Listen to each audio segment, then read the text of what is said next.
Hello दोस्तों, मेरा नाम अनिल कुमार है। मेरे YouTube channel the best education में आपका स्वागत है। दोस्तों, आज से हम अपने यूट्यूब चैनल पर एक सीरीज ला रहे हैं जिसका नाम हो जाएगा 2D 3G सीरीज, जिसमें आज 2D का बहुत ही इंपॉर्टेंट टॉपिक जो है वर्ग से संबंधित आज क्वेश्चनों को बताएंगे, कैसा हल करना है आप लोगों को, किस तरीके का आंसर लाना है। शॉर्ट ट्रिक से भी आ सकता है, बेसिक से भी आ सकता है, हम दोनों चीज़ें सिखाएंगे इसकी। तो बिना बेस्ट की आइए स्टार्ट करते हैं, समझते हैं थोड़ी सा वर्ग क्या होता है, वर्ग कहते किसको हैं। सबसे पहले तो ये आ जाएगा वर्ग कहते किसको है। तो ये देखो बेटा, यहाँ इस टाइप का एक वर्ग होता है जिसकी क्या होती है, चारों भुजाएं क्या होती हैं, बराबर होती हैं। ये चारों भुजाएं क्या होंगी, आपस में बराबर होंगी। बराबर का मतलब अगर कह दूं कि ये 4 सेंटीमीटर की है तो ये भी 4 सेंटीमीटर की होगी, ये भी 4 सेंटीमीटर की होगी, ये भी 4 सेंटीमीटर की होगी। अब यहाँ पर क्वेश्चन में क्या पूछा जाएगा, तो क्वेश्चन में एक तो पूछा जाएगा आपसे कि इसका परिमाप बताइए, परिमाप पूछा जाता है। दूसरा पूछा जाएगा कि इसका ये क्षेत्रफल बताइए, ठीक है।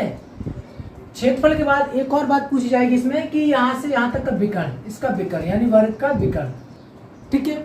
इसके बाद एक और टॉपिक आजकल के एग्जाम में ट्रेंडिंग में क्वेश्चन देखे गए हैं कि क्या होता है कि बीच से या यहाँ से कहीं से कह देगा कि एक और इसमें पट्टी खींच दी गई, तो बताइए रास्ता की इसमें इस रास्ता का क्षेत्रफल कितना होगा। इस टाइप से भी क्वेश्चन आते हैं। मतलब ऐसा हो जाएगा कि वर्ग के अंदर एक 5 मीटर चौड़ी रास्ता निकालेगी, तो बताइए उस रास्ता का क्षेत्रफल कितना होगा। इस टाइप से क्वेश्चन भी पूछे जाते हैं, ठीक है। तो यहाँ पर देख लो, आप लोग आराम से देख सकते हैं। सबसे पहले क्या हो जाएगा, देखो इसका होता है क्षेत्रफल। तो जो वर्ग का क्षेत्रफल होता है, क्या कर देंगे, यहाँ पर लिख देंगे वर्ग का क्षेत्रफल बराबर क्या होता है, इसका क्षेत्रफल होता है। बेटा देखो, क्षेत्रफल निकालते कैसे हैं, तो इस भुजा का और इस भुजा का गुणा कर दो, इसका क्षेत्रफल निकल आएगा। अर्थात खड़ी हुई भुजा और लेटी हुई भुजा, दोनों भुजाओं को गुणा कर दो, क्षेत्रफल निकल आएगा। लेकिन ये भुजाएं तो समान है ना, तो इसलिए इसका सूत्र क्या होता है, भुजा गुणे भुजा। क्या होता है, भुजा गुणे भुजा। या कहीं कहीं पर आपने देखा होगा भुजा का वर्ग, ठीक है। क्या देखा होगा आपने, भुजा का वर्ग, यानी यहाँ पर कर सकते हैं हम या तो भुजा का वर्ग, एक ही चीज है। या कहीं आपने मान लिखा होगा कहीं पर ए का वर्ग। अब ए क्या है, ए भुजा। अगर मैं इसका मान ए मान लूं तो ए का वर्ग कर दो, भुजा का वर्ग कर दो, ठीक है। या भुजा गुणे भुजा कर दो, इससे क्या हो जाएगा, आपका वर्ग का क्षेत्रफल निकल आएगा, ठीक है। नेक्स्ट इसके बाद क्या पूछा जाता है, इसके बाद पूछा जाता है वर्ग का परिमाप। क्या पूछा जाता है बेटा, वर्ग का परिमाप। तो जब वर्ग का परिमाप पूछा जाए तो आपको क्या करना है, कुछ सिंपल सी बात है। परिमाप होता क्या है, हम क्या करें, इन चारों भुजाओं का योग करेंगे। इन चारों भुजाओं का क्या करेंगे, हम योग करेंगे। जब इन चारों भुजाओं का योग हो जाएगा तो उसे हम क्या कहेंगे, परिमाप हो जाएगा। अर्थात यानी एक भुजा ये हो जाएगी, एक भुजा ये हो जाएगी, एक भुजा ये हो जाएगी, एक ये हो जाएगी। यानी कि अब इसकी भुजाएं तो चारों समान है। जब चारों समान तो हम क्या कर सकते हैं, 4 गुणे भुजा, ठीक है। जैसे अभी तुम्हें बता रहा हूं, ये 4 सेंटीमीटर की भुजा है। अगर मैं 4 सेंटीमीटर में 4 का, देखो यहाँ पर भुजा के 4 सेंटीमीटर, तो यहाँ पर 4 चौके 16, यानी इसका जो परिमाप आ जाएगा वो जाएगा 16 सेंटीमीटर। लेकर आया कैसे, हमने क्या कहा, इन चारों भुजाओं का योग, या तो ये कर लो या फिर सामने सामने जोड़ लो। जैसे ये 4 की 4, 4 8, 4 12, 4 16, ऐसे अगर इन भुजाओं को जोड़ोगे तो भी 16 आ जाएगा, और इस सूत्र का इस्तेमाल करोगे तो भी आपका 16 ही आ जाएगा। यानी इस सूत्र से क्या हो जाएगा, आपका वर्ग का परिमाप निकल आएगा। इसके बाद एक और क्वेश्चन आ जाता है वर्ग का विकर्ण। क्या आ जाएगा, वर्ग का विकर्ण। यहां से भी एक क्वेश्चन आता है बेटा। तो यहां से इसमें क्या करना है, ज्यादा दिमाग नहीं लगाना है आपको। क्या करना है, सिंपल सी बात है, √2 गुणे भुजा कर लो, √2 गुणे भुजा। इतना काम कर लोगे जब आप, तो इससे क्या हो जाएगा, आपका जो वर्ग का विकर्ण है वो निकल आएगा, ठीक है। तो एक बार देखते पुनः, अगर वर्ग का क्षेत्रफल पूछा जाए तो आपको क्या करना है, भुजा गुणे भुजा कर लेना है, या भुजा का स्क्वायर या ए का स्क्वायर, ठीक है। ये क्षेत्रफल के सूत्र हो जाएंगे। परिमाप पूछा जाएगा तो 4 गुणे भुजा कर लेना है। वर्ग का विकर्ण पूछा जाएगा तो यहाँ पर क्या करना है, √2 गुणे भुजा कर लेना है, ठीक है। तो इतना इसके स्क्रीनशॉट ले लो। बढ़ते हैं हम क्वेश्चनों की ओर आगे। तो दोस्तों देखते हैं इसका पहला क्वेश्चन इस प्रकार हो जाएगा, एक वर्ग की भुजा 10 सेंटीमीटर है तो इसका क्षेत्रफल कितना होगा, या क्षेत्रफल ज्ञात करो। तो आपको क्या करना है, वर्ग जैसे ही वर्ग का नाम लिया आपके यहाँ दिमाग में इमेज बननी चाहिए। वर्ग के जैसे वर्ग वही आकृति है जिसकी चारों भुजाएं क्या होती हैं बेटा, बराबर होती हैं, उसे क्या कहते हैं, वर्ग कहते हैं। अब इसकी एक भुजा 10 सेंटीमीटर की है, तो मैंने क्या कहा था, वर्ग की चारों भुजाएं समान होंगी, यानी ये भी 10 सेंटीमीटर, ये भी 10 सेंटीमीटर, ये भी 10 सेंटीमीटर। अब इसका जो क्षेत्रफल निकाला था क्या बताया था मैंने कहा था, किन्हीं दो भुजाओं को पकड़ के उनको गुणा कर दो, क्षेत्रफल निकल आएगा। जैसे इसका अगर क्षेत्रफल हो जाएगा तो इसका वर्ग का क्षेत्रफल मैंने बताया था बेटा, वर्ग का क्षेत्रफल बराबर क्या हो जाएगा, भुजा का भुजा गुणे भुजा, है ना, या भुजा का स्क्वायर या ए का स्क्वायर, यही तो बताया था। तो बेटा एक भुजा ये ले लेते हैं, कितनी हो जाएगी 10 सेंटीमीटर, दूसरी भुजा ये हो जाएगी, ये भी 10 सेंटीमीटर। अब बेटा यहाँ पर इसका आंसर कितना आ जाएगा, 10 का 10 में गुणा करेंगे तो आ जाएगा 100 सेंटीमीटर। 100 सेंटीमीटर 100 वर्ग सेंटीमीटर आएगा, ठीक है। तो यहाँ पर देखो ऑप्शन नंबर ए में दिया है 100 सेंटीमीटर, बी में दिया गया है 100 वर्ग सेंटीमीटर, सी में दिया गया है 100 सेंटीमीटर, डी में दिया गया है 80 सेंटीमीटर। इसका आंसर क्या हो जाएगा, B number is the right answer, 100 वर्ग सेंटीमीटर द राइट आंसर हो जाएगा। अब बताओ, अब यहाँ पर तुरंत एक क्वेश्चन आएगा भाई साहब कि सेंटीमीटर में क्यों नहीं आया, तो मैंने कहा ना, यहाँ पर समझो बेटा अच्छे से, जैसे यहाँ पर a गुणा में a कर दूं अगर, तो क्या हो जाएगा, a स्क्वायर हो जाएगा, नहीं हो जाएगा, समझ रहे हो इस चीज को। अगर संख्याओं में यही चीज बताऊं तो मैं कह दूं अगर मैं 5 गुणे 5 कर दूं तो 5 का स्क्वायर कर सकता हूं क्या, बोले बिल्कुल कर सकते हो। यही ऐसे यहाँ पर देखो बेटा, समझ ना, यहाँ पर 10 सेंटीमीटर है, गुणा में यहाँ पर 10 सेंटीमीटर है, तो यहाँ पर 10 का जब मैं 10 में गुणा करूंगा तो आ जाएगा 100, लेकिन ये सेंटीमीटर का भी तो गुणा होगा, तो क्या हो जाएगा, ये वर्ग सेंटीमीटर हो जाएगा। समझ में आया कैसे आया है वर्ग सेंटीमीटर, तो इसका आंसर क्या हो जाएगा, B number is the right answer हो जाएगा। तो बढ़ते हैं अगले क्वेश्चन की ओर, देखते हैं इसका नेक्स्ट क्वेश्चन क्या हो जाएगा बेटा। एक वर्ग की भुजा 15 सेंटीमीटर है बेटा, 15 सेंटीमीटर है, तो इसका परिमाप ज्ञात करो, ठीक है। तो इसमें इसको कैसे हल करेंगे, मैंने बताया ना, पहले वर्ग बनाओ बेटा, इस टाइप का एक वर्ग बना लो। अब वर्ग की एक भुजा है ना 15 सेंटीमीटर, ये तो मैंने आपको अच्छे से समझाया है कि वर्ग की प्रत्येक भुजाएं बराबर होती हैं, समान होती है, तो ये भी 15, ये भी 15, ये भी 15। एक काम तो ऐसा कर लो कि जो आपका वर्ग परिमाप होता है, अच्छा परिमाप और परिधि, जब वृत्त में बात पूछी जाएगी तो ये परिमाप को परिधि बोला जाता है, ठीक है, और वर्ग में या आयत में इसका क्या हो जाएगा, परिमाप शब्द का इस्तेमाल किया जाता है, ठीक है। तो मैंने बताया था बेटा कि परिमाप निकालने के लिए आप क्या करोगे, चारों भुजाओं को जोड़ दोगे, यानी यहाँ पर बताया था कि वर्ग का परिमाप बराबर, वर्ग का परिमाप बराबर क्या होता है, 4 गुणे भुजा, यही तो बताया था मैंने आपको, है ना। तो अब यहाँ पर देखो 4 का गुणा कर दें किसमें, भुजा, भुजा कितनी है बेटा 15 सेंटीमीटर है, तो 15 चौका कितना हो जाएगा आपका, वैसे कह दो 60 सेंटीमीटर, तो 60 centimetre the right answer, option number see the right answer हो जाएगा। तो उम्मीद करता हूं इस टाइप से क्वेश्चन आएंगे एग्जाम में, तो आप आराम से कर सकते हो, कोई दिक्कत नहीं है। बढ़ते हैं अगले क्वेश्चन की ओर, तो इसका नेक्स्ट क्वेश्चन क्या हो जाएगा, एक वर्ग की भुजा 17 सेंटीमीटर है, तो इसका विकर्ण ज्ञात करो। तो विकर्ण के लिए सिंपल से बताया था। अच्छा सबसे पहले वर्ग का यहाँ पर देखो चित्र बनाया मैंने इस टाइप से, ये 17 सेंटीमीटर, ये 17 सेंटीमीटर, ये भी 17, ये भी 17, चारों भुजाएं क्योंकि बराबर होती है। अब विकर्ण की बात आती है ना बेटा, तो ये इस कोने से लगाकर इस कोने का, ये क्या कहलाता है, विकर्ण कहलाता है। फिर क्वेश्चन एक और बनेगा, तो भाई साहब ये बताओ इस कोने से इस कोने का ये क्या कहलाएगा, ये भी विकर्ण है बेटा। एक वर्ग में एक आयत में 2 विकर्ण होते हैं, ठीक है, आयत हो या वर्ग हो दोनों में 2 विकर्ण होते हैं, एक ये वाला एक ये। अगर इनको बिंदुओं को नाम ले लूं तो ए आ जाएगा, बी आ जाएगा, सी आ जाएगा, डी आ जाएगा। विकर्ण इसमें कौन है, 2, एक तो ए सी है, दूसरा क्या हो जाएगा बी डी है, ठीक है, 2 इसमें विकर्ण हो जाएंगे। अब पूछा क्या है, किसी एक का मान निकाल लो, क्योंकि इनका मान क्या होता है, समान होता है, जो इसका होगा वही इसका होगा, ठीक है। तो कह रहा है कि विकर्ण यानी उस वर्ग का विकर्ण कितना होगा, तो आपको विकर्ण वाला सूत्र लगा लेना है कि वर्ग का विकर्ण बराबर क्या होता है, कि √2 गुणे भुजा होता है बेटा। क्या होता है, √2 गुणे भुजा। तो कोई दिक्कत नहीं है, √2 के स्थान पर √2 लिख लेंगे, भुजा के स्थान पर कितना है, तो 17 सेंटीमीटर है, तो 17 गुणा कर लेंगे, अर्थात इसका आंसर कितना आ जाएगा, 17√2 सेंटीमीटर। ये इसका क्या हो जाएगा, आंसर हो जाएगा, अर्थात option number 8 the right answer हो जाएगा।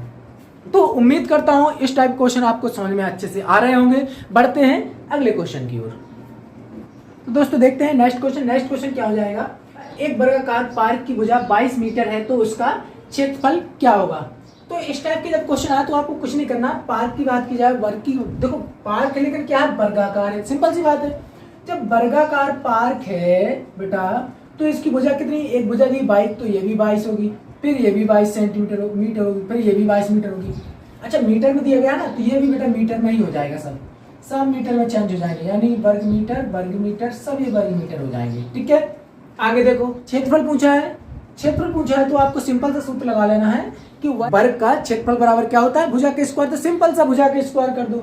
भुजा कितनी है आपकी, तो भुजा होती है 22 मीटर। तो 22 मीटर का वर्ग कर दो ना, तो 22 का वर्ग कितना होता है, कहते भाई साहब 22 का वर्ग तो होता है 484 और मीटर है ना, तो वर्ग मीटर आ जाएगा। ठीक है, क्यों हो जाएगा, क्योंकि 484 को हम लिख सकते हैं 22 मीटर गुणे 22 मीटर। तो जब 22 का गुणा करेंगे तो 484 आ जाएगा, लेकिन एम का मीटर गुणा करें तो मीटर स्क्वायर हो जाएगा। अर्थात इसका आंसर क्या होगा, 484 वर्ग मीटर, अर्थात A number is the right answer हो जाएगा। ठीक है, तो उम्मीद करता हूं ये क्वेश्चन भी बहुत अच्छे समझ में आया होगा। बढ़ते हैं अगले क्वेश्चन की ओर। तो नेक्स्ट क्वेश्चन हो जाएगा दोस्तों, यहाँ पर दो वर्ग के क्षेत्रफलों का अनुपात क्या होगा जबकि पहले वर्ग का विकर्ण दूसरे वर्ग के विकर्ण का दुगना है। ठीक है, तो इस टाइप से क्वेश्चन को कैसे करेंगे, देखो यहाँ पर बनाएंगे हम पहला वर्ग, यहाँ पर बनाएंगे हम दूसरा वर्ग। तो पहला वर्ग यहाँ पर बना लिया हमने, थोड़ा सा छोटा है बड़ा बना है इस टाइप से। ये तो हो गया आपका पहला वर्ग, ये क्या हो जाएगा, दूसरा वर्ग हो जाएगा। कह रहा है कि पहले वर्ग का विकर्ण दूसरे का दुगना है। ठीक है, तो हालांकि आकृति ये छोटी बड़ी हो रही है, थोड़ी सी देख लो, मैनेज कर लेना, आप लोग समझदार हो। इस टाइप से तो मान लेते हैं दूसरे का विकर्ण क्या होगा, दूसरे का विकर्ण हम मान लेते हैं कि 1√2 है। अच्छा, क्यों माना 1√2, मान लेते हैं इसकी भुजा 1 होगी तो विकर्ण क्या हो जाएगा, फिर मैंने बताया ना भुजा का √2 में गुणा करो तो ये विकर्ण हो जाएगा। अब यहाँ पर देखो तो फिर इसका विकर्ण क्या हो जाएगा, इसका दुगना है, अर्थात इसमें जब गुणा करें तो यहाँ पर क्या आ जाएगा, 2√2 आ जाएगा। समझ में आया, जब ये 2√2 आ रहा है तो भुजा गुणे √2 तो इसका विकर्ण होता है, तो इसकी भुजा क्या निकल आएगी, फिर भुजा इसकी 2 आ जाएगी, 2 यहाँ पर आ जाएगी, 2 इसकी, ये सब क्या इसकी भुजाएं निकल आएंगी 2 सेंटीमीटर। अब यहाँ पर देखो बेटा, यहाँ पर ये देखो भुजा गुणे, यहाँ पर क्या होता है, भुजा गुणे √2 होता है, तो इसकी भुजा कितनी निकली, 1 निकली, तो इन सभी की भुजा 1 निकली, कोई दिक्कत नहीं। आगे देखो भाई, इनका पूछा क्षेत्रफल क्या हुआ, क्षेत्रफल का अनुपात पूछो ना, क्या पूछा, क्षेत्रफल का अनुपात, कोई दिक्कत नहीं है, फर्स्ट आ जाएगा, सेकंड यहाँ पर आ जाएगा। और क्षेत्रफल क्या होता है, वर्ग का क्षेत्रफल होता है भुजा का स्क्वायर, तो यहाँ पर क्या कर देंगे हम लोग, 2 का स्क्वायर कर देंगे, यहाँ पर 1 का स्क्वायर कर देंगे, 2 का स्क्वायर करेंगे 4 आ जाएगा, 1 के स्क्वायर करेंगे 1 ही आ जाएगा, आंसर आ जाएगा 4:1 इज द राइट आंसर। ठीक है, अर्थात option number D is the right answer हो जाएगा। तो उम्मीद करता हूँ ये क्वेश्चन भी अच्छे समझ में आया होगा। बढ़ते हैं अगले क्वेश्चन की ओर। दोस्तों देखते हैं इसका अगला क्वेश्चन। अगला क्वेश्चन क्या हो जाएगा, एक वर्गाकार पार्क की भुजा 40 मीटर है, इसके चारों ओर 5 मीटर चौड़ा रास्ता है, तो रास्ते का क्षेत्रफल ज्ञात करें। बहुत ही आसान क्वेश्चन है, सिंपल से यहाँ पर समझो क्या समझना है आपको, सिंपल सी बात है भाई। ये आपका मान लेते हैं ये वर्ग हो जाएगा, है ना, वर्गाकार है ना, तो ये मान लेते हैं आपका वर्ग हो जाएगा। आयताकार तो नहीं लग रहा है, थोड़ी सा लग रहा है, चलो ठीक है, अब नहीं लग रहा होगा। ये आपका क्या हो जाएगा, मान लेते हैं वर्ग हो जाएगा। इसकी प्रत्येक भुजा क्या हो जाएगी, 40 मीटर की हो जाएगी। लेकिन उसने एक शर्त दी है, शर्त क्या दी है कि 5 मीटर क्या होता है चौड़ा रास्ता इसके यहाँ से रास्ते बगल से निकाला गया है, तो यहाँ से मतलब यहाँ तक ये 5 मीटर होगा, यहाँ से यहाँ तक ये 5 मीटर, यहाँ से यहाँ तक की दूरी होगी, यहाँ से यहाँ तक की दूरी 5 मीटर होगी, और यहाँ से यहाँ तक की दूरी 5 मीटर होगी, और यहाँ से यहाँ तक की दूरी भी 5 मीटर होगी। ठीक है, समझ में आया, अर्थात 5 मीटर इस साइड छोड़ा इसने, 5 मीटर इस साइड, 5 मीटर इस साइड, 5 मीटर इस साइड, इसने क्या हुआ, रास्ता छोड़ा गया। अब वो पूछ ये रहा है तो रास्ते का क्षेत्रफल, यानी ये वाला जो है ना, ये वाला क्षेत्रफल पूछा है, ये वाला क्षेत्रफल, यानी रास्ते का क्षेत्रफल बताओ मुझे, ये कह रहा है। तो सिंपल सी बात है, ऐसे सवालों को बहुत ही आसान तरीके से हम लोग हल करेंगे। देखो समझो यहाँ पर कैसे हल करेंगे। सबसे पहले क्या करेंगे, अच्छे से देखो, इसमें 2 वर्ग बन रहे हैं, एक तो ये बन रहा है बड़ा वाला, एक ये नीचे छोटा वाला वर्ग बन रहा है।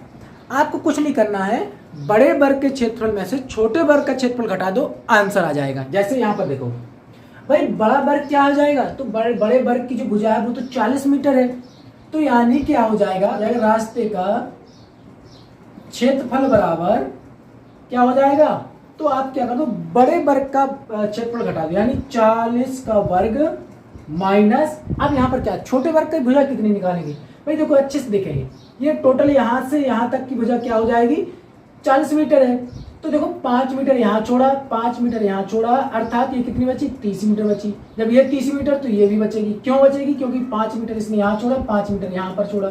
ऐसे ये क्या हो जाएगा, छोटे जो वर्ग है ना इसकी प्रत्येक भुजा हो जाएगी 30 मीटर की। तो 30 का वर्ग करके घटा देंगे हम लोग। जब इनको घटा देंगे तो सिंपल सी बात है, आपका आंसर क्या आ जाएगा, देखते हैं यहाँ पर। 40 का वर्ग करेंगे, 40 का वर्ग कितना आ जाएगा, 1600 आ जाएगा।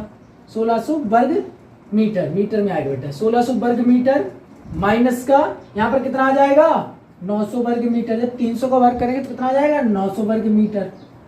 ठीक है, अब यहाँ पर समझो भाई 1600 में से 900 चले जाएंगे तो कितना बचेगा, 700 वर्ग मीटर। अर्थात इसका जो आंसर हो जाएगा ना वो क्या हो जाएगा, 700 वर्ग मीटर का राइट आंसर हो जाएगा। अर्थात ए नंबर का राइट आंसर। तो उम्मीद करता हूं इस टाइप के क्वेश्चनों को आप बहुत ही आसान तरीके से हल कर सकते हैं। तो दोस्तों देखते हैं इस वीडियो का लास्ट क्वेश्चन क्या हो जाएगा, देखते हैं यहाँ पे। एक वर्गाकार कमरे की भुजा 40 मीटर है, इसके फर्श में 20 सेंटीमीटर वर्गाकार भुजा वाली कितनी टाइलें लगेंगी, ये क्वेश्चन पूछा गया है। मतलब ऐसा समझ लो कि एक ये रूम बना है, रूम में क्या हो जाएगा, ये वर्गाकार है, ठीक है। तो इसका जो ना इसने वर्गाकार कहा तो हम क्या करेंगे, हमें तो टाइल लगानी है इसके फर्श में, यानी फर्श इस टाइप से होगा, ठीक है। वर्गाकार होगा बेटा, इस टाइप से वर्गाकार होगा। अब इसमें 20 सेंटीमीटर वाली टाइलें लगानी है वर्गाकार। तो पूछ रहा है कि इन टाइलों की संख्या कितनी होगी। तो सबसे पहले हम क्या करेंगे, इस वर्ग का क्षेत्रफल में, वर्ग के क्षेत्रफल में टाइलों के क्षेत्रफल का भाग दे देंगे तो हमें टाइलों की टोटल संख्या मिल जाएगी। अर्थात क्या करना है हमें, समझो यहाँ पर जो वर्ग का क्षेत्रफल क्या होता है, भुजा गुणा भुजा होता है। तो 40 गुणा में हो जाएगा 40। अब यहाँ पर मेरी बात समझो बेटा, यहाँ पर मीटर में दिया गया है, मीटर को हमें क्या करना पड़ेगा, सेंटीमीटर बदलना पड़ेगा। क्यों बदलना पड़ेगा सेंटीमीटर में, क्योंकि टाइलों की जो है ना माप वो क्या है, सेंटीमीटर में दी गई है, ठीक है। तो हम क्या करना पड़ेगा, सेंटीमीटर बदलना पड़ेगा। तो हम इसमें क्या करेंगे, 100 से इसमें गुणा कर देंगे और 100 से इसमें भी गुणा कर देंगे, ठीक है। यानी इस भुजा को भी सेंटीमीटर बदल लिया और इस भुजा को भी सेंटीमीटर बदल लिया। बटे में क्या करना है आपको, जो आपकी टाइल है ना उसके क्षेत्रफल का भाग दे देना है। अर्थात टाइल तो 20 सेंटीमीटर की है एक भुजा, तो 20 सेंटीमीटर गुणा 20 सेंटीमीटर कर देना है। बस इसका आप क्या कर लो, आप लोग इसका सोल्यूशन निकाल सकते हैं। कैसे, तो ये 2 जीरो से तो 2 जीरो काट दो। कौन से काट दें, ये काट दें, चलो ये काट दिया। 2 से इसको काट दिया, 2 दूनी 4, इसको काटेंगे तो कितना आ जाएगा, 10 बार कट जाएगा, ठीक है। अब इसका गुणा कर लो, यानी हम क्या करेंगे, 40 गुणा में आ जाएगा 100 और गुणा में आ जाएगा आपका 10, ठीक है। 40 गुणा में आ जाएगा 100, गुणा में आ जाएगा 10, बाकी सब कट जाएंगे, ठीक है। तो अब यहाँ पर क्या कर सकते हैं हम, 40 का गुणा करेंगे 100 और 10 का 1000 हो जाएगा, 1000 गुणे 40 क्या हो जाएगा, 40,000 हो जाएगा। अर्थात जो इसका आंसर हो जाएगा ना वो 40,000। मतलब इसकी जो एक कमरा है ना वर्गाकार 40 मीटर वाला, इसके जो फर्श में अगर हम 20 सेंटीमीटर वर्गाकार टाइल लगाएंगी तो कितनी टाइल लगेंगी, 40,000 टाइलें लग जाएंगी। अर्थात सी नंबर का राइट आंसर हो जाएगा। तो आज के लिए इतना ही रहने देते हैं। उम्मीद करता हूँ ये वीडियो अच्छे से आपको समझ में आया होगा। अगर वीडियो अच्छा लगे तो लाइक करना है, प्यार से कमेंट करना है, वीडियो अपने दोस्तों में शेयर करना है। बहुत बहुत धन्यवाद आपका वीडियो देखने के लिए। आपका दिन शुभ हो।